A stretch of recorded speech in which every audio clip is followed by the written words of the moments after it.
বাংলাদেশ থেকে এদেশে এসে বসবাস, অবৈধভাবে তৈরি ভোটার কার্ড।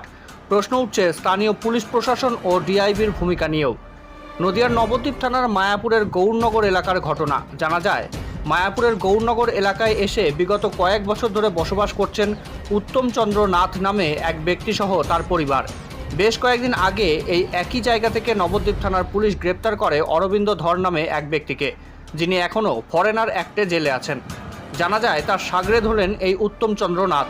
সূত্রের খবর, এই দুজনের বিরুদ্ধেই বাংলাদেশে বিভিন্ন মামলা চলছে। এমনকি এই উত্তম চন্দ্র নাথের বিরুদ্ধে বাংলাদেশে 2023 সালে ইসকন মন্দিরের সভাপতি সুকান্ত চক্রবর্তীকেও মেরে প্যাকেট করে কুমিল্লা পাঠিয়ে দেওয়ার হুমকিও অভিযোগ রয়েছে বলে জানা যায়। বর্তমানে এই অভিযুক্ত বাংলাদেশি এদেশে এসে সংবাদ মাধ্যমের প্রতিনিধিদের মারধর সহ কয়েকজনকে খুন করার হুমকিও দেয় বলে জানা যায়। কিন্তু প্রশ্ন, সচরাচর বাংলাদেশ থেকে এদেশে এসে যে কেউ এখানে ভোটার কার্ড বানিয়ে নিচ্ছে কাদের সহযোগিতায়?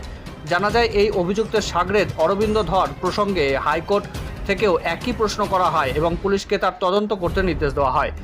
জানা যায়, এই অভিযুক্ত উত্তম চন্দ্র নাথ এখনও দুই দেশেরই ভোটার কার্ড নিয়ে বসবাস করছেন মায়াপুরের গৌরনগর এলাকায়।